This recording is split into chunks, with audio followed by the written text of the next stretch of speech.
وہ میری دوست تھی، بہت ہی پیاری منموہنی سی لڑکی تھی اور اس کا نام عائشہ تھا۔ ہم سب اسے پیار سے عائشی پکارتے تھے۔ آج بھی ان دنوں کو یاد کرتی ہوں جب ہم ساتھ میں پڑھا کرتے تھے تو دل خون کے آنسور ہوتا تھا۔ وہ بہت بھولی بالی اور معصوم لڑکی ہے۔ کوئی نہیں جانتا تھا کہ اس کی قسمت ایسی ہوگی۔ وہ ایک غریب باپ کی بیٹی تھی، مگر اس کی عادتیں اس قدر سلجھی ہوئی تھی کہ غربت میں بھی جو عیب ہوتے ہیں وہ اس میں نہیں تھے۔ اس کا باپ غریب ضرور تھا مگر خوددار تھا، محنت مزدوری کرتا اور اپنے بچوں کا پیٹ رزق حلال سے بھرتا تھا۔ غربت میں بھی خدا نے عائشہ کو حسن کی دولت سے نوازا تھا۔ دکھ کی بات یہ تھی کہ اس کا کوئی بھائی نہ تھا، جس کا غم اس کے باپ کو بہت زیادہ تھا۔ مفلسی میں تو بیٹیاں بوجھ ہوتی ہیں، ان کو پالنا ہی ایک امتحان ہوتا ہے، پھر تعلیم دینا اور شادیاں کرنا ایک غریب آدمی کی تو کمر ہی ٹوٹ جاتی ہے۔ یہی سبب تھا کہ اس کا والد اکثر کہا کرتا تھا کہ 4 بیٹیاں ہونے کی وجہ سے میری کمر ٹوٹ گئی ہے۔ اگر ان میں سے ایک کو بھی خدا بیٹا بنا دیتا تو یہ ٹوٹی ہوئی کمر پھر سے جڑ جاتی۔ بیٹا نہ ہونے پر اکثر میاں بیوی میں لڑائی ہو جاتی اور دین محمد بیوی کو کہتا تھا اگر میں کچھ آسودہ حالات رکھتا تو یقیناً دوسری شادی کر لیتا اور تمہیں خاطر میں نہیں لاتا، کیونکہ مفلسی میں تن ڈھانپنے اور پیٹ بھرنے کے لیے 100 جتن کرنے پڑتے ہیں تو دوسری کو کہاں سے کھلاؤں گا، اور تجھ کو اپنی بیٹی کا رشتہ بھلا دے گا بھی کون، پہلے کنبے کو تو پالے۔ روز ایسی چک چک جس میں میاں بیوی کے درمیان ہوتی تو عائشہ بہت پریشان ہو جاتی۔ تب وہ اسکول میں آ کر گمسم ہو جاتی تو میں اس سے پوچھتی کہ کیا ہوا ہے۔ اس کی آنکھیں نم ہو جاتی اور وہ کہتی مریم دعا کرو خدا مجھے ایک بھائی دے دیں، ورنہ امی ابو کی لڑائی یوں ہی ہوتی رہے گی۔ بھائی ہو یا بہن اس میں کیا فرق پڑتا ہے؟ پڑھے لکھے گھرانوں میں فرق نہیں پڑتا، مگر ہمارے جیسے گھرانوں میں بیٹے کی اہمیت زیادہ ہوتی ہے، کیونکہ والدین کے لیے بھائی بڑھاپے کا سہارا ہی نہیں، بہنوں کے لیے محافظ بھی ہوتے ہیں۔ امیر کے بیٹی کی حفاظت دولت سے ہوتی ہے تو غریب کی بیٹی کا تحفظ بھائی کرتے ہیں۔ عائشہ ایسے فلسفیانہ باتیں کرتی تو میں حیران رہ جاتی۔ وہ بہت ذہین تھی، قدرت نے اسے ایک اچھا ذہن تحفے میں دیا تھا، لیکن وہ بڑی مشکل سے تعلیم حاصل کر رہی تھی۔ اس کے ماموں اور خالہ پڑھے لکھے تھے اور انہی کی وجہ سے اسے اسکول جانا نصیب ہوا تھا، ورنہ اس کے ددیال والوں نے بڑی مخالفت کی تھی کہ ہمیں عائشہ کو نہیں پڑھانا چاہیے، ہمارے ہاں لڑکیوں کو پڑھانے کا رواج نہیں ہے۔ دنیا کہاں جا رہی ہے مریم، ہمارے خاندان والے وہیں کے وہیں ہیں، کنویں کے مینڈک۔ وہ جھنجھلا کر کہتی جب چچا پھپھو آتے تو مجھے چھٹی کرنی پڑتی ہے تاکہ ابو کے کان نہ بھرے، ورنہ مجھے اسکول جانا بند کروا دیں گے۔ عائشہ بیچاری کو بڑے مسائل درپیش تھے جو ہمیں نہیں تھے۔ مثلاً اس کے پاس ایک یونیفارم تھا جس کو روز رات کو اسے دھونا پڑتا تھا، کیونکہ صبح وہی دوبارہ پہن کر اسے اسکول جانا ہوتا تھا۔ اگر کبھی صابن گھر میں موجود نہیں ہوتا تو وہ خالی پانی سے یونیفارم کو کنگال لیتی تاکہ اس میں سے کم از کم پسینے کی بدبو تو نہ آئے۔ اس کے پاس ٹوتھ پیسٹ خریدنے کے لیے پیسے نہیں ہوتے تھے، لہٰذا وہ کوئلے کا منجن خود گھر میں بنا کر رکھتی تھی اور صبح سویرے اس منجن سے دانت صاف کر کے آتی تھی۔ کاپیوں پینسل وغیرہ کے لیے ہمیشہ تنگ رہتی، اگر جوتا ٹوٹ جاتا تو بکسوے سے جوڑ کر پہن لیتی، مگر وہ پڑھائی میں طاق اور اول نمبر تھی، اس لیے اس کی عزت کپڑوں سے نہیں اس کی اپنی لیاقت سے تھی۔ پھر وہ حسین اس قدر تھی کہ جیسے 14ویں کا چاند ہوتا ہے، گویا خدا نے اس کو اپنے ہاتھوں سے فرصت میں بنایا تھا۔ یہ سچ ہے، اللہ پاک بے نیاز ہے، اگر وہ کسی کو کسی شے سے محروم رکھتا ہے تو دوسری نعمت سے نواز دیتا ہے۔ عائشہ میں سیرت کو خوبیوں کے ساتھ ساتھ بے پناہ اعتماد بھی تھا۔ وہ جب مباحثوں اور تقریری مقابلوں میں حصہ لیتی تو نمبر 1 ہوتی تھی۔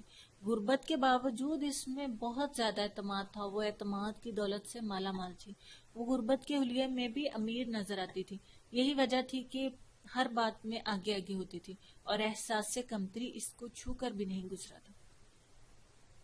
ہم نے اکٹھے میٹرک پاس کیا، عائشہ نے میٹرک میں ٹاپ کیا تو سبھی قریبی رشتہ دار اس کے گھر کے سر ہو گئے اور اس کے باپ کو کہا کہ لڑکی ذہین ہے، اسکالرشپ بھی آئے گا، تم اس کو پڑھاؤ، تمہارا بازو بنے گی اور کچھ بن جائے گی تو تیرا ہی سر فخر سے اونچا ہو جائے گا۔ تمہارا بیٹا نہیں ہے تو یہی تمہارا بیٹا ہے، اس کو بیٹا سمجھ کر پڑھنے دو کیونکہ لائق بچی ہے۔ غرض کے سب لوگوں کے کہنے پر باپ راضی ہو گیا، اس کو کالج جانے دیا۔ حالانکہ اس وقت علاقے میں صرف ایک کالج ہوتا تھا جس میں لڑکے اور لڑکیاں اکٹھے پڑھتے تھے، لڑکیوں کے لیے الگ سے کوئی گرلز کالج نہیں تھا۔ ہمارے کالج میں ایک کامران نامی لڑکا پڑھتا تھا جو ایک امیر ترین باپ کا بیٹا تھا۔ اس کے والد کی بہت ساری زمین اور جائیداد تھی۔ کامران کی ماں فوت ہو چکی تھی اور باپ کو عمارت کا بہت غرور تھا، کیونکہ دولت تھی کہ گھر میں سماتی ہی نہیں تھی۔ کامران کے باپ کا نام قائم خان تھا، وہ ایک برا آدمی تھا اور اس کی بد خصلتوں کو علاقے کے سارے لوگ جانتے تھے، تاہم اس کے سیاسی اثر و رسوخ کی وجہ سے کوئی بھی شخص اس کے منہ کو آنا پسند نہیں کرتا تھا۔ کامران کا باپ دن رات رنگینیوں میں گم رہتا. وہ اپنے نفس کو خوش کرنے میں اس قدر غافل ہو چکا تھا کہ اپنے بیٹے کو بھی خاطر میں نہیں لاتا تھا. اس کو کوئی فکر نہیں تھی کہ کامران پڑھ رہا ہے یا نہیں، اس کی کلاس میں کیا پوزیشن ہے. باپ کی اس غفلت کی وجہ سے کامران من مانی کی زندگی بسر کرنے لگا. وہ کالج ضرور جاتا تھا مگر تفریحاً. پڑھنا اس کے لیے کوئی مسئلہ نہ تھا. ایک امیر باپ کا بیٹا ہونے کی وجہ سے لڑکے بھی اس کے آگے پیچھے پھرتے تھے اور لڑکیاں اس کی دوستی کی خواہاں رہتی تھی. یہ چند مطلبی لڑکے تھے جو کھیل کود کو اپنا شعار سمجھتے تھے اور پڑھائی سے دور بھاگتے تھے. انہی میں ایک بلال اور دوسرا کمال تھا اور تیسرے دوست کا نام عمار تھا. کامران بدذات خوددار لڑکا نہیں تھا. وہ پڑھنا چاہتا تھا مگر ماں نہیں تھی اور باپ بھی گھر میں اکثر غیر موجود ہوتا تھا. صرف ملازم ہوتے جن سے وہ کچھ لے لیتا یا کچھ بتا دیتا اور ان سے ڈرتا نہیں تھا. بس وہ کالج کے بعد اپنے تینوں دوستوں کو گھر لے جاتا جہاں نوکر کھانا کھلاتے اور یہ دوست روز دعوت اڑاتے، وی سی آر پر فلمیں دیکھتے یا پھر فٹ بال کھیلتے. یوں کامران کو پڑھنے یا کالج کا کام کرنے کا موقع ہی نہیں ملتا. تب اس کی تعلیمی پوزیشن روز بروز کم سے کم تر ہوتی جا رہی تھی اور اب تو اساتذہ بھی اس سے شاکی رہنے لگے تھے. کامران کے دوست خود پڑھتے تھے اور نہ ہی اسے پڑھنے دیتے تھے، حتیٰ کہ کالج آ کر بھی کلاس میں آنے اور پیریڈ اٹینڈ کرنے کی بجائے وہ اس کو میدان میں لے جاتے اور فٹ بال کھیلتے. یوں کامران کا دل پڑھائی سے اچاٹ ہوتا چلا گیا. ایک دن کا ذکر ہے کہ میں اور عائشہ کلاس کی طرف جاتے ہوئے گراؤنڈ سے گزر رہے تھے کہ کامران کے دوست نے اتنی زور سے فٹ بال پھینکی کہ بال سیدھی عائشہ کے سر پر لگی. اس کو بہت غصہ آیا، تبھی وہ بال لینے آ گئے تو عائشہ نے ان کو ڈانٹا کہ تم لوگ کیا اندھے ہو، کچھ نظر نہیں آتا؟ اگر بال آنکھ میں لگ جاتی تو کون ذمہ دار ہوتا؟ ہم ذمہ دار ہوتے.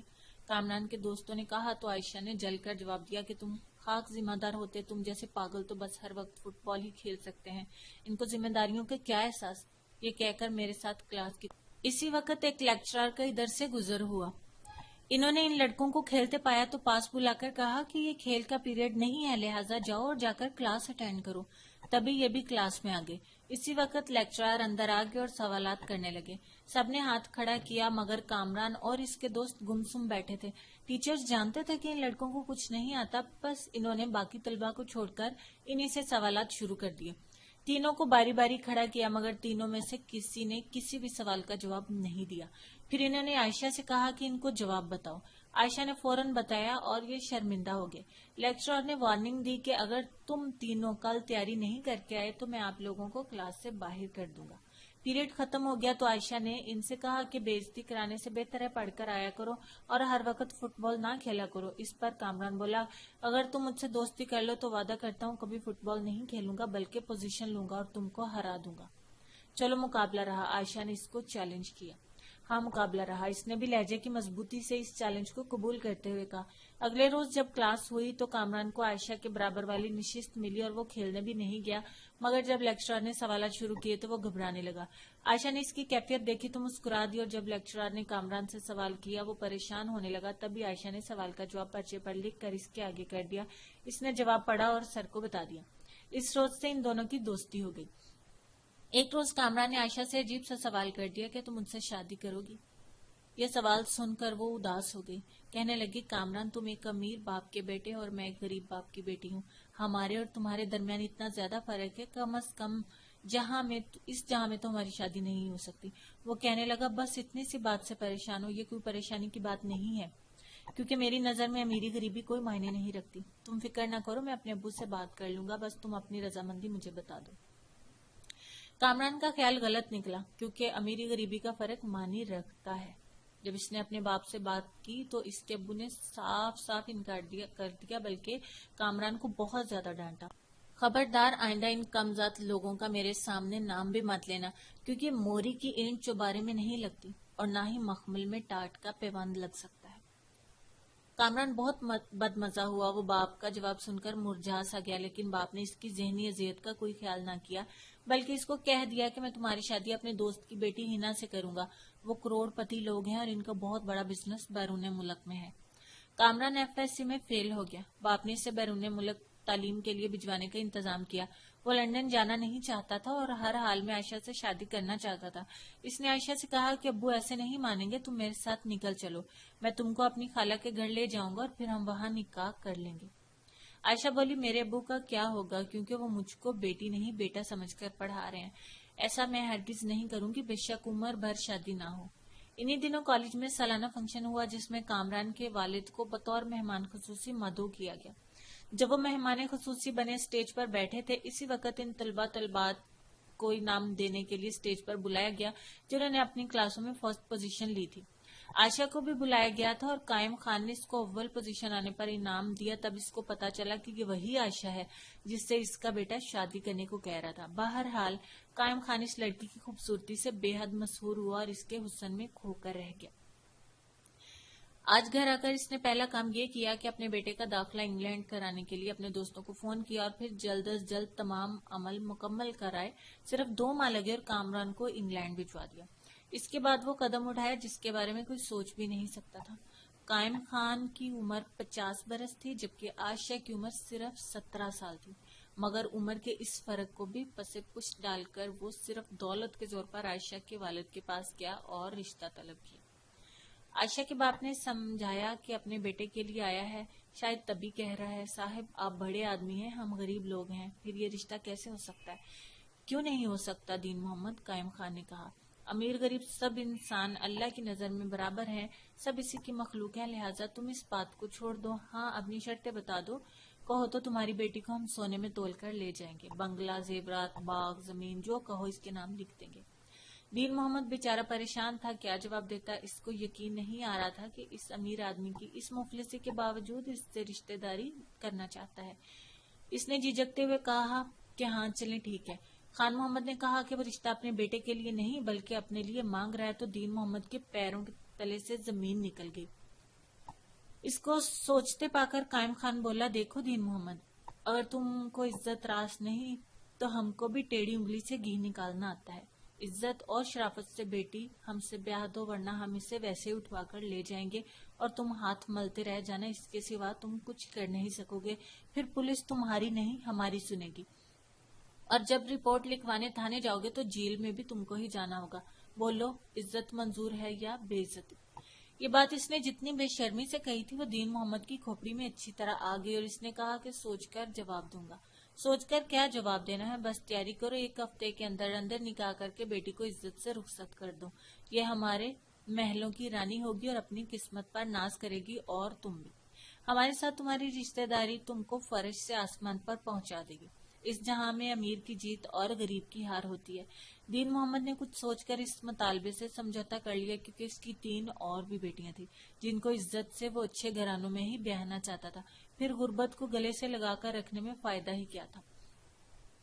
عائشہ کو کامران سے بیاہ نہ ہونے کا دکھ نہیں تھا. اس کا باپ اس کو بیاہ کر لے گیا اور وہ 1 کروڑ پتی کی بیوی بن گئی. تاہم اس امر کا علم کافی عرصے تک کامران کو نہ ہو سکا. وہ سال بعد خود ہی پاکستان آ گیا کیونکہ اس کے اپنے وطن اور عائشہ دونوں کی بہت یاد ستاتی تھی. وہ دیار غیر میں بھی چین لینے نہیں دیتی تھی. وہ بغیر اطلاع بتائے آ گیا. جو ہی وہ گھر میں داخل ہوا اس نے عائشہ کو دیکھا. اس کی سمجھ میں جب کچھ نہ آیا تو عائشہ یہ کہہ کر اس کی پرواہ نہیں کی تم گھر سے چلے جاؤ کامران، کیونکہ میں تمہارے والد کے نکاح میں آ چکی ہوں، اب ان کی اجازت کے بغیر تم اس گھر میں مت آنا. یہ سن کر کامران کو اس قدر صدمہ ہوا کہ وہ بے ہوش ہوتے ہوتے بچا. بہرحال آج اس کو اپنے باپ سے شدید نفرت محسوس ہوئی. اس نے ارادہ کر لیا وہ اپنے باپ کو شوٹ کرے گا اور پھر عائشہ کو خود ہی گولی مار دے گا اور خود بھی اپنے آپ کو گولی مار لے گا. اور اس نے اسی ارادے سے پسٹل کو لوڈ کیا، مگر اس کے اندر کی شریف انسان نے اس کو ایسا قدم اٹھانے سے روک دیا. تاہم دل کا درد ایسا تھا کہ اس سے سہا نہ جاتا تھا. تب اس نے باپ کے سامنے آنے سے پہلے بیٹھک میں گیا، جا کر دروازہ اندر سے بند کر لیا اور اپنی کنپٹی پر پستول رکھ کر گولی چلا دی. وہ تو اس جہاں سے چلا گیا مگر عائشہ کو عمر بھر کے لیے سسکنے کی خاطر زندہ چھوڑ گیا. عائشہ ایک بار مجھے ملی تھی، وہ بہت دکھی تھی، کہتی تھی اے کاش کامران خود کو مارنے کی بجائے مجھے گولی مار دیتا، اس کا بڑا احسان ہوتا، آج میرے دکھ تو ختم ہو جاتے.